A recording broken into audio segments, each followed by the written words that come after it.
రంభ ఊర్వశి మేనకలైనా నీ అందము చూస్తే అసూయ పడతారే ఇంతటి అందాన్ని ఆ బ్రహ్మదేవుడు ఎంతెంత కష్టపడి రూపుదిద్దినాడో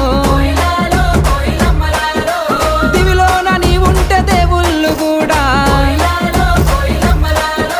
నిన్ను చూసి ఆగరాని కిందికే పంపనేమో మల్లె చెట్టు కింద కూస్తున్నా